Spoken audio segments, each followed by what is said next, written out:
Welcome to the YouTube channel, Contact Center Knowledge Hub, your one-stop solution for expert guidance, best practices, and actionable knowledge in the world of contact centers. Explore, learn, and enhance contact center skills. Let's discuss behavioral most important questions of forecasting method, expert judgment. Let's see first behavioral question, handling conflicting expert opinions. Question 1. Tell me about a time when different experts give conflicting forecasting assumptions. How did you handle it? Think for a moment.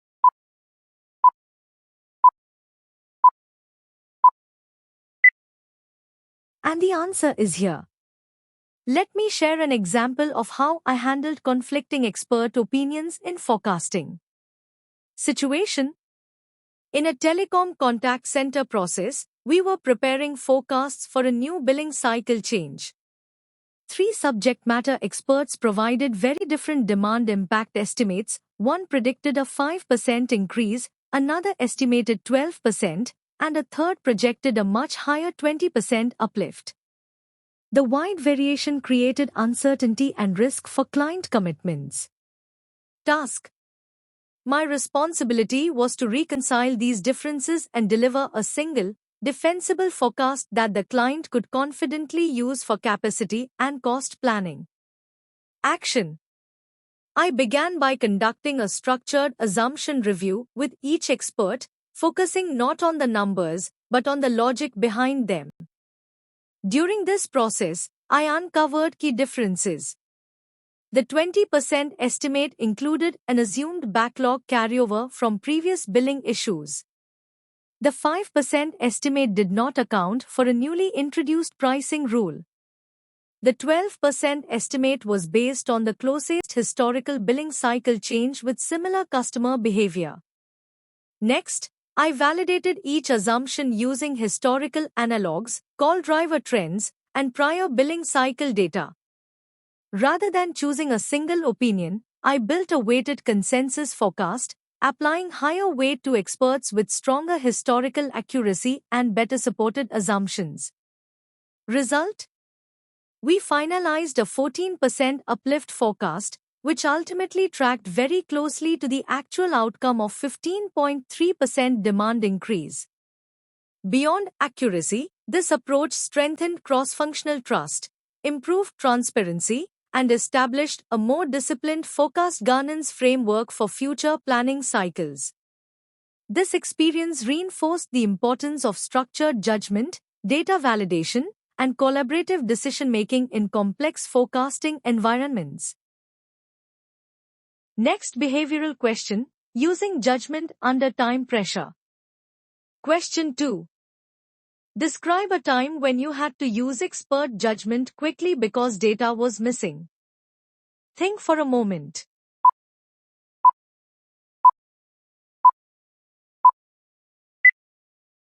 And the answer is here. Here's an example of how I used expert judgment effectively under extreme time pressure. Situation. In a high-volume contact center environment, we experienced a system outage that resulted in 36 hours of missing ACD data. At the same time, senior leadership needed a next-day demand forecast within 1 hour to make immediate staffing and client commitment decisions. Task. My task was to deliver a reliable, defensible forecast, despite having zero real-time ACD visibility, and do so quickly, without compromising credibility. Action. Given the urgency, I shifted from model-driven forecasting to structured expert judgment. First, I reconstructed demand using day-of-week patterns and the same weekday from the previous week to establish a baseline.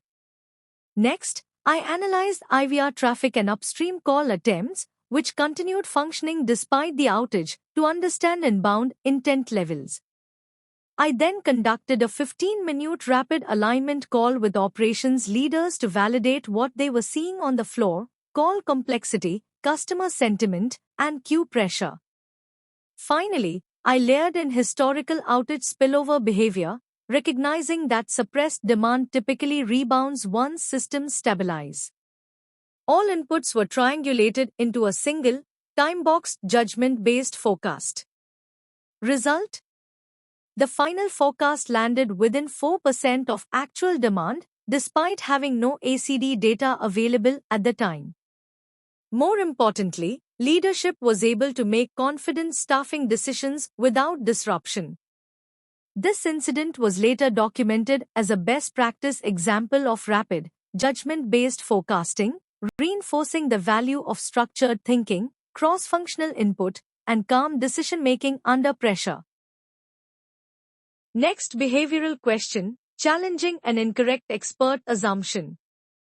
Question 2. Give an example of when you disagreed with an expert's forecast. What did you do? Think for a moment.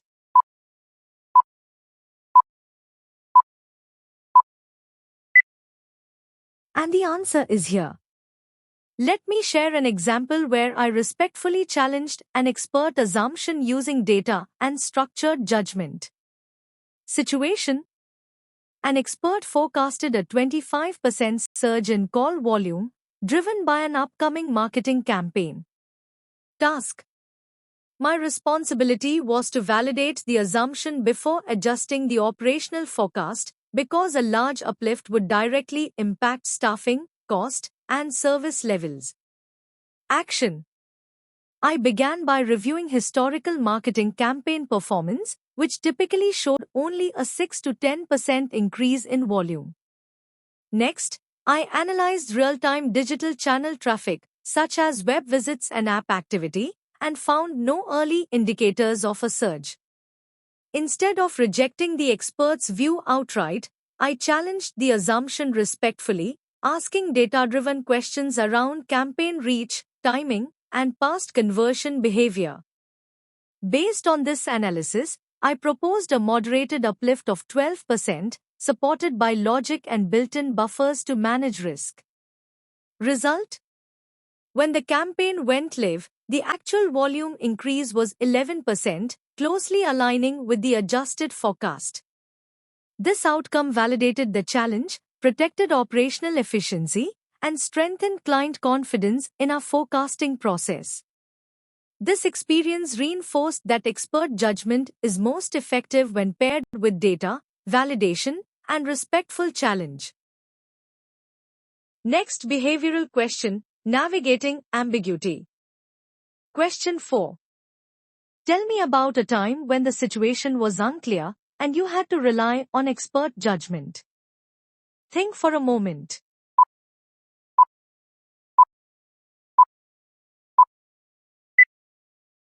And the answer is here. I'll describe a situation where ambiguity was high and traditional forecasting models were no longer reliable. Situation: during a major political announcement, customer behavior suddenly became highly unpredictable.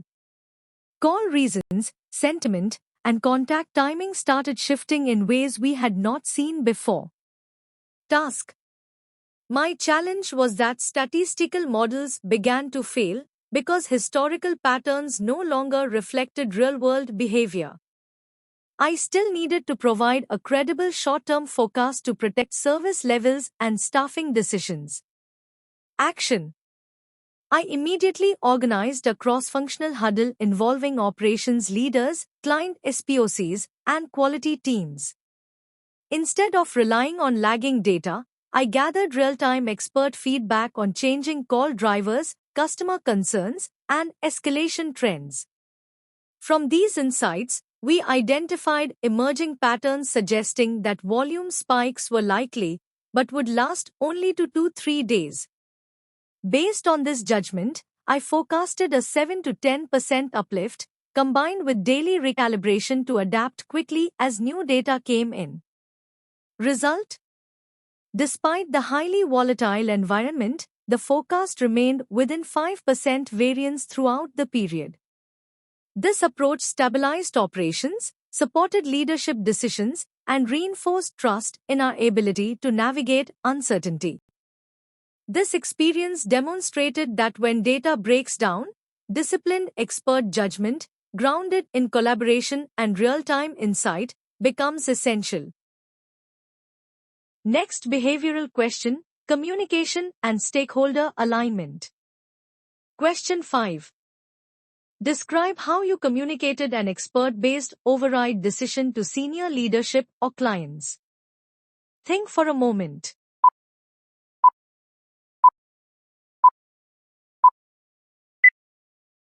And the answer is here. I'll share an example of how I communicated a high-impact expert override when it conflicted with a trusted AI model. Situation: an AI forecasting model predicted a 3% decline in volume. At the same time, operational experts flagged a potential 12% increase, driven by a silent system bug that was not yet fully visible in historical data. Task: my responsibility was to justify overriding a highly trusted AI model to senior leadership and the client, while maintaining confidence in both the data and the forecasting process. Action: I began by presenting early leading indicators rather than opinions. These included increased IVR retries, higher chat-to-voice escalations, and a clear rise in negative customer sentiment. Next, I translated expert observations into data-backed logic, drawing parallels from similar past incidents where system issues produced delayed but sharp volume spikes. To ensure transparency, I presented 3 scenario forecasts side by side. The pure AI model output, the expert-only forecast, and a hybrid scenario combining both with controlled buffers. This allowed leadership to clearly see risk, upside, and downside rather than a single binary recommendation. Result: leadership approved the expert-based override. When the issue fully surfaced, the actual volume increased by 11%, closely matching the expert-adjusted forecast. This outcome not only validated the decision but strengthened confidence in a human-AI hybrid forecasting approach, where expert judgment complements, not replaces, advanced models. This experience reinforced that effective communication is about clarity, evidence, and trust, not just being right. Next behavioral question, learning from forecast errors. Question 6. Give an example of when your expert-driven forecast was wrong. What did you learn? Think for a moment.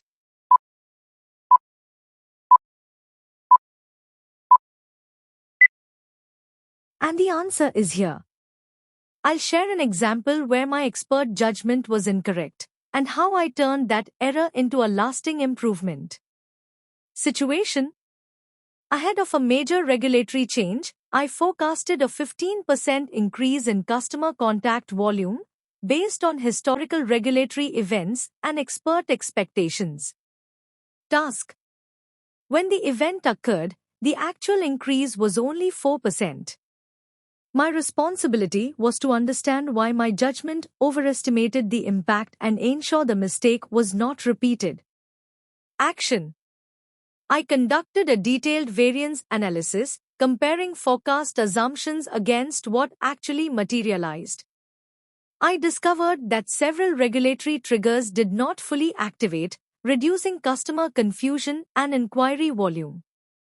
More importantly, I realized we had underestimated digital adoption trends. Customers increasingly used self-service channels, which absorbed much of the expected demand and reduced inbound calls. Based on this learning, I updated our expert judgment playbook and introduced a digital impact adjustment layer for all future regulatory-driven forecasts. Result: as a result, the accuracy of our forecasts for similar regulatory events improved by 40%. What began as a forecasting miss ultimately became a permanent enhancement to our forecasting framework. This experience reinforced that forecast errors are not failures if they lead to better assumptions, stronger models, and smarter judgment. Next behavioral question, leading cross-functional judgment discussions. Question 7. Tell me about a time when you facilitated an expert review session to finalize a forecast. Think for a moment.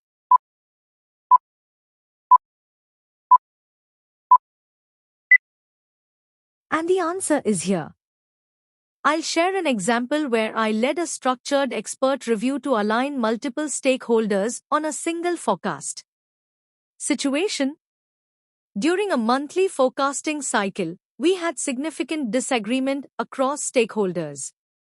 The WFM team projected a 3% decline, operations anticipated a 10% increase, and the client expected a 5% uplift. Task: my role was to facilitate an expert review workshop and guide the group toward a credible, aligned forecast without defaulting to hierarchy or compromise for its own sake. Action: I structured the session around 3 clear pillars: assumptions, supporting evidence, and key drivers. Each expert was asked to walk through their reasoning, using concrete examples such as recent events, customer behavior, and operational constraints. As the discussion progressed, I actively highlighted overlaps, blind spots, and external triggers, helping the group separate true signals from individual bias.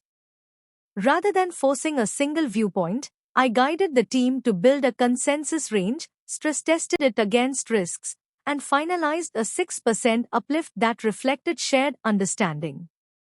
Result: the client specifically praised the transparency and structure of the decision-making process. When the month closed, the forecast variance was only 1.8%, confirming the effectiveness of the collaborative approach. This experience demonstrated that strong forecasting leadership is not about having the loudest voice, but about creating clarity, alignment, and trust across experts. Next behavioral question: influencing without authority. Question 8. Describe a situation where experts resisted your proposed forecast and you had to influence alignment. Think for a moment.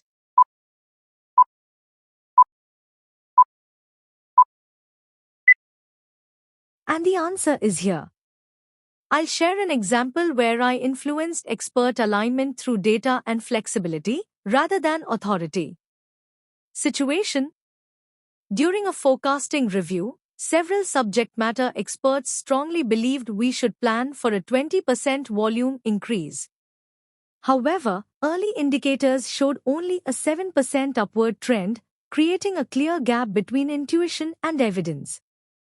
Task: my goal was to influence alignment without formal authority, while still ensuring we protected operations from risk.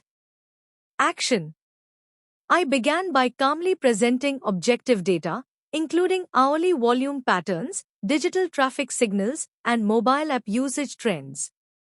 I then compared the situation to similar past events, highlighting how initial expert expectations had historically moderated once real data emerged. Instead of positioning this as a disagreement, I proposed a flexible planning approach, saying, let's plan for a 12% uplift and monitor performance every 2 hours so we can scale up quickly if needed. This reframed the discussion from who was right to how we manage uncertainty together. Result: the experts agreed to the hybrid approach. When the event unfolded, the actual uplift reached 9%, validating the decision and reinforcing trust in collaborative, evidence-based forecasting. This experience showed that influence without authority comes from clarity, respect, and offering safe options, not from pushing a single point of view. Next behavioral question: making judgment calls during high stress. Question 9. Tell me about a time when you had to make a high-stakes expert judgment decision under pressure. Think for a moment.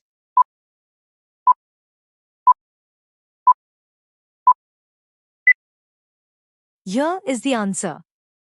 I'll describe a situation where rapid expert judgment was critical to protecting service levels during extreme pressure.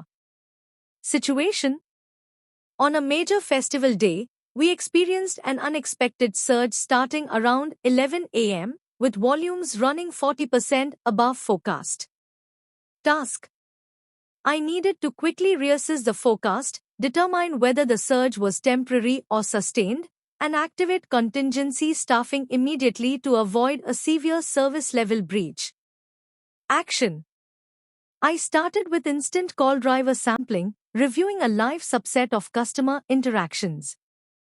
Within minutes, I confirmed the surge was payment-related, which historically tends to last 6 to 7 hours during festival periods.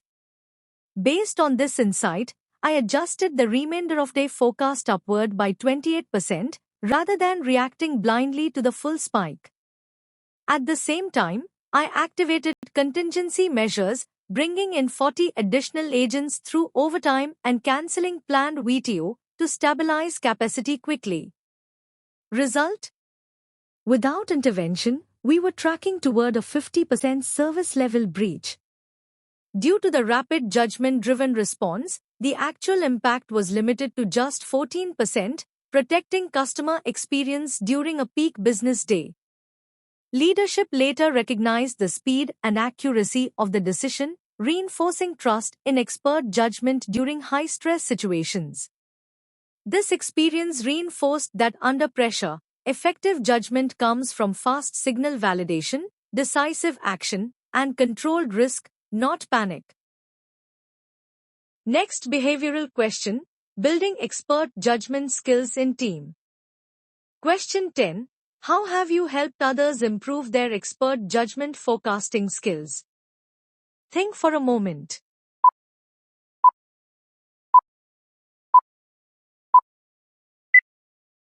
And the answer is here. I'll share an example of how I deliberately built expert judgment capability within my forecasting team. Situation: I noticed that several junior WFM analysts were relying almost entirely on statistical and AI models. As a result, critical operational signals, such as emerging events, channel shifts, and intraday behavior, were often being overlooked. Task: my objective was to strengthen their expert judgment skills so they could confidently complement models with real-world insight rather than depend on automation alone. Action: I designed a structured expert judgment training module focused on practical decision-making rather than theory.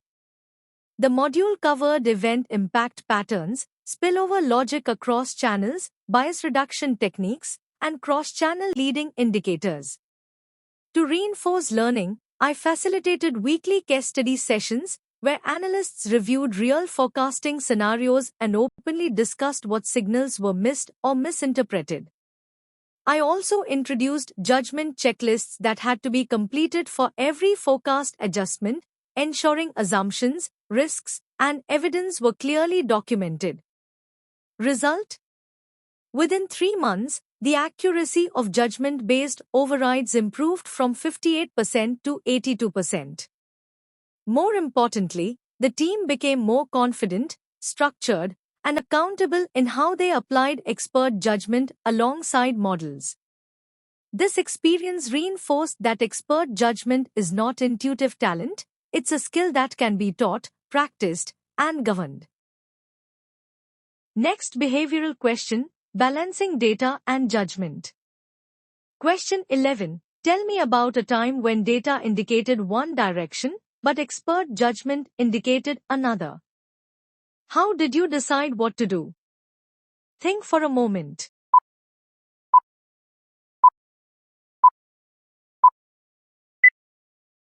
And the answer is here. I'll describe a situation where data and expert judgment pointed in different directions and how I balanced both. Situation: a forecasting model predicted a 4% decline in volume for the upcoming week. At the same time, operations experts warned of a potential increase, driven by a silent defect in the mobile application that had not yet fully surfaced in core reporting. Task: I needed to decide whether to trust the statistical forecast or to override it using expert insight, knowing that either decision had staffing, cost, and service level implications. Action. Instead of choosing one side, I validated the expert concern using upstream indicators. I reviewed IVR retry patterns, social media sentiment, and chat-to-voice escalations. Although traditional ACD data had not yet reflected a spike, these leading signals consistently supported the expert hypothesis. To balance risk, I avoided a full override. Instead, I applied a moderate 7% uplift rather than the 12% increase suggested by experts and prepared contingency staffing plans as a safety buffer. Result? When the issue fully materialized, the actual uplift reached 8%, closely aligning with the hybrid forecast. Leadership specifically appreciated the measured, evidence-based approach, which balanced model discipline with real-world judgment.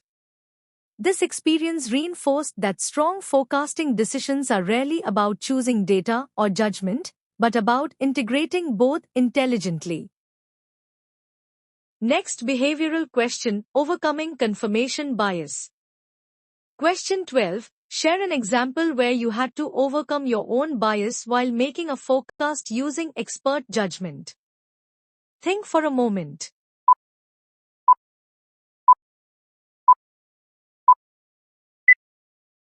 And the answer is here. I'll share an example where I consciously challenged my own assumptions to avoid confirmation bias. Situation: historically, our Monday volumes consistently spiked after billing cycles, and I initially assumed the same pattern would repeat for an upcoming forecast.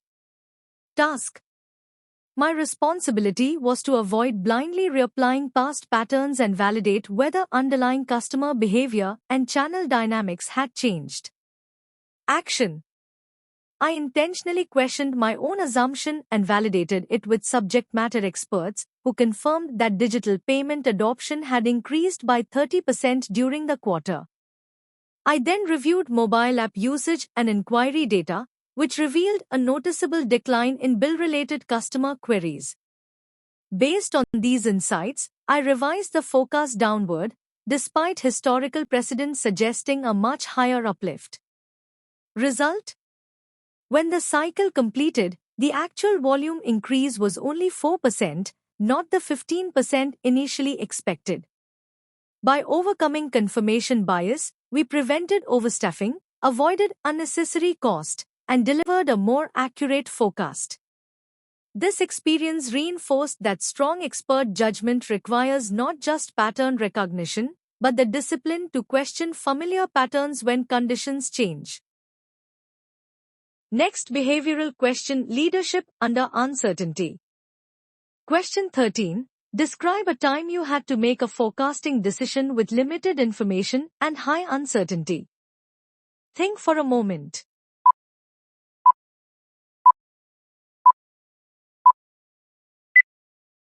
And the answer is here. I'll share an example where I had to lead through uncertainty and make a critical forecasting decision with very limited data. Situation: during a sudden nationwide network outage, customers were unsure whether services had been fully restored. Information was fragmented, and customer behavior was highly unpredictable. Task: I was responsible for forecasting the remainder of day volume and protecting service levels despite the lack of reliable historical data or real-time confirmation. Action: I immediately gathered real-time expert input from floor supervisors, focusing on call reasons, customer sentiment, and escalation trends. I then compared the emerging signals against past outage recovery patterns, identifying how volumes typically decay once restoration messages begin circulating. Based on this analysis, I applied a two-step expert judgment adjustment. A 25% uplift for the next 3 hours, followed by a 10% uplift for the remainder of the day. In parallel, I communicated proactively with leadership and the client, clearly outlining assumptions, risks, and planned recalibration checkpoints. Result? As the day progressed, Actual volumes followed almost the exact same pattern as the adjusted forecast. This approach helped minimize service level impact during a highly uncertain event and reinforced confidence in structured expert judgment under pressure. This experience reinforced that leadership under uncertainty is not about perfect data, but about timely decisions, transparent communication, and disciplined judgment. Next behavioral question: building trust in expert judgment. Question 14. Tell me about a situation where others doubted expert-based forecasting. How did you build trust? Think for a moment.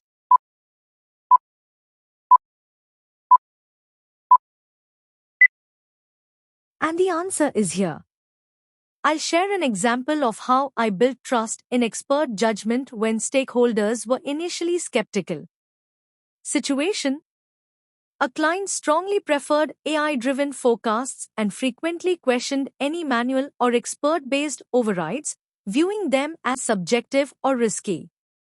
Task: my objective was to build credibility in a hybrid forecasting approach where expert judgment complements models, especially during volatile or event-driven situations.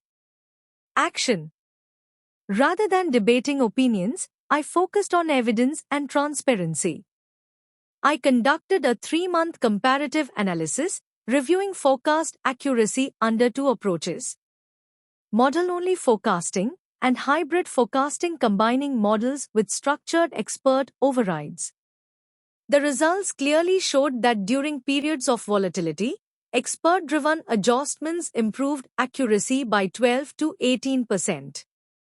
I also demonstrated why experts add value, explaining how operational teams detect event-driven changes, such as system issues or policy shifts, faster than models, which rely on lagging data. Throughout the discussion, I emphasized that expert judgment was governed, documented, and measurable, not ad hoc. Result: based on this evidence, the client accepted the hybrid forecasting model and formally approved structured expert overrides as part of the governance process.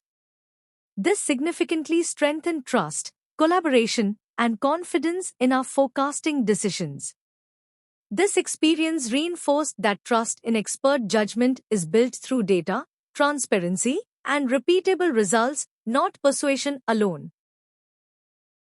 Next behavioral question: managing stakeholder pressure. Question 15. Share an example of when leadership pushed for a forecast you disagreed with. How did you handle it? Think for a moment.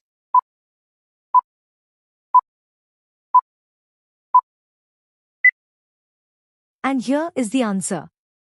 I'll share an example of how I managed strong leadership expectations while maintaining analytical integrity.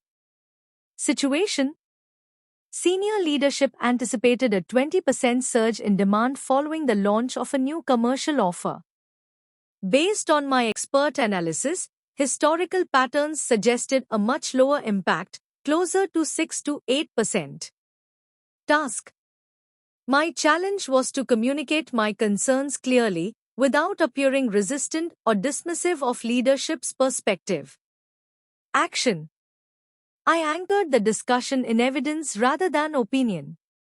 First, I presented historical analogs, showing that similar past offers had produced limited volume impact.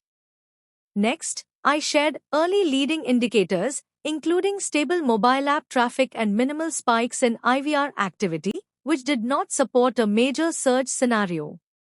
Instead of rejecting leadership's view outright, I proposed a hybrid approach, forecasting an 8% increase while planning operational buffers capable of absorbing up to a 15% surge if needed. Result: when the offer launched, the actual uplift was 9%, closely matching the adjusted forecast.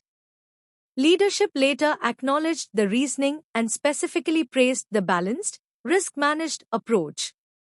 This experience reinforced that managing stakeholder pressure is about alignment through evidence and options, not confrontation. Next behavioral question, driving forecast discipline. Question 16. Tell me about a time you improved the expert judgment forecasting discipline in your team. Think for a moment.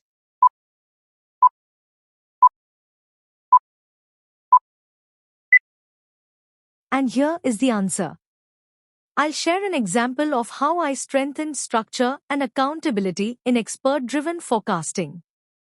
Situation: I observed that experts were frequently providing subjective assumptions without consistent validation. This led to variability in forecasts and reduced confidence in expert-based adjustments. Task: my goal was to introduce discipline and accountability into the expert judgment process without discouraging expert input. Action: I designed a forecast assumption template that every expert had to complete before applying an override. The template required supporting evidence, historical references, the expected impact window, and a confidence score to quantify uncertainty.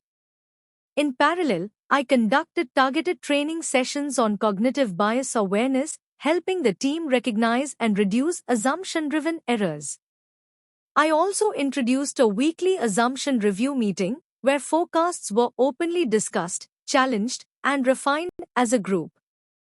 Result: within 2 months, overall forecast variance reduced by 30%. More importantly, the team became more consistent, transparent, and data-driven in how expert judgment was applied. This experience reinforced that expert judgment delivers value only when it is structured, reviewable, and continuously improved. Next behavioral question, handling forecast failure transparently. Question 17. Describe a time your expert-driven forecast failed. How did you handle it? Think for a moment.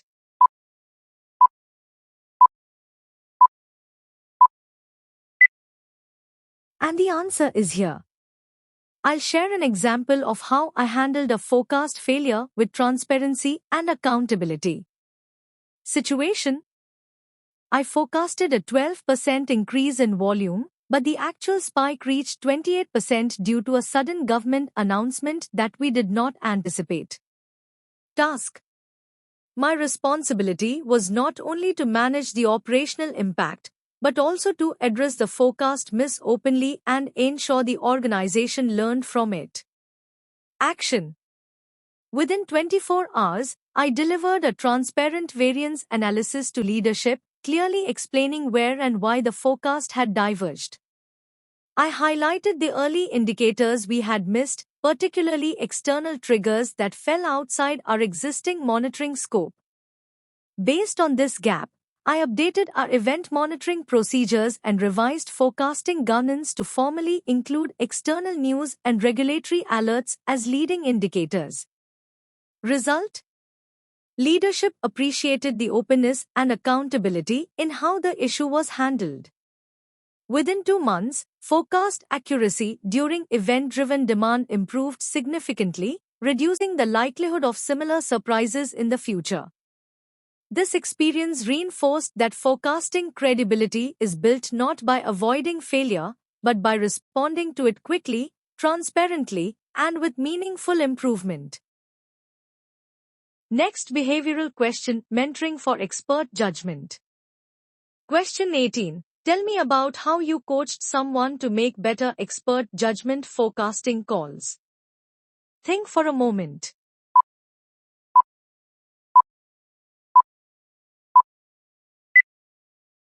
And the answer is here. I'll share an example of how I coached a junior forecaster to strengthen their expert judgment skills. Situation: a junior forecaster on my team relied heavily on statistical model outputs and often overlooked event-driven and operational signals, which limited the quality of their forecasts. Task: my responsibility was to build their judgment capability so they could confidently complement models with real-world insight. Action: I started by conducting weekly case study sessions where we reviewed recent forecasts and openly discussed which signals were captured and which were missed. I then introduced a structured judgment checklist covering cross-channel signals, event mapping, early indicators, and spillover logic. To reinforce disciplined thinking, I encouraged them to validate assumptions directly with subject matter experts rather than relying solely on historical patterns or model outputs. Result? Within 8 weeks, their judgment-based override accuracy improved from 58% to 88%. More importantly, the forecaster became more confident, structured, and proactive in applying expert judgment. This experience reinforced that expert judgment is a skill that grows through coaching, structure, and repeated practice, not intuition alone. Next behavioral question: conflict resolution during expert reviews. Question 19. Describe a time you resolved a conflict among experts during a forecasting review. Think for a moment.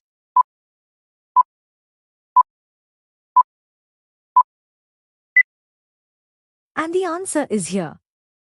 I'll share an example of how I resolved a disagreement between experts and guided the group to a sound forecasting decision.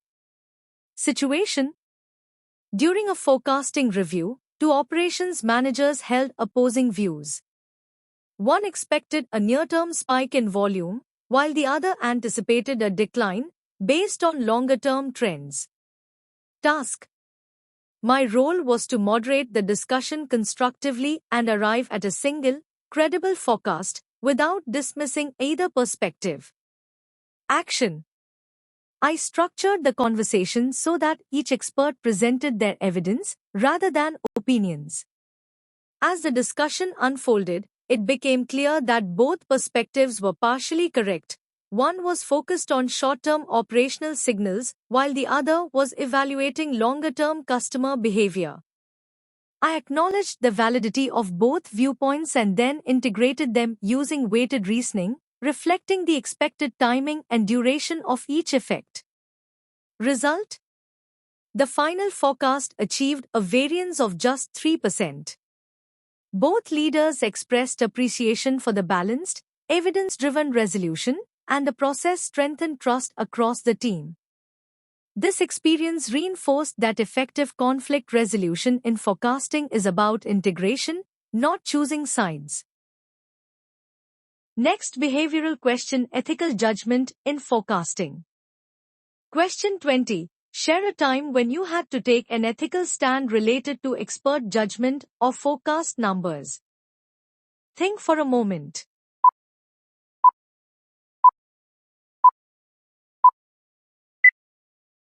I'll share an example where I had to take a clear ethical stand to protect forecasting integrity. Situation: during a planning cycle, leadership proposed artificially lowering the forecast in order to avoid additional hiring costs.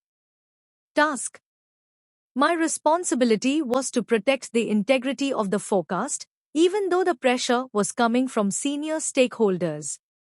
Action: I responded by grounding the discussion firmly in facts and consequences.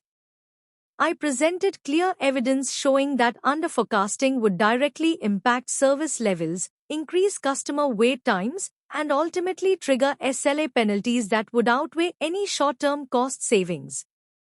Rather than manipulating the forecast, I recommended a transparent approach, keeping the forecast accurate, while using controlled buffers and contingency staffing to manage financial risk responsibly. When concerns persisted, I escalated the issue respectfully to senior leadership, outlining the data-backed operational, financial, and reputational risks of altering forecast numbers. Result: leadership agreed to correct the forecast, and the required staffing was approved. As a result, we avoided a potential SLA breach, protected customer experience, and upheld professional integrity in the forecasting process. This experience reinforced that ethical judgment in forecasting means standing by the truth, even when it is uncomfortable, because accuracy ultimately protects both the business and its people. Thanks for watching my YouTube channel, Contact Center Knowledge Hub. If you found this helpful, don't forget to like, share, and subscribe for more insights. See you in the next video.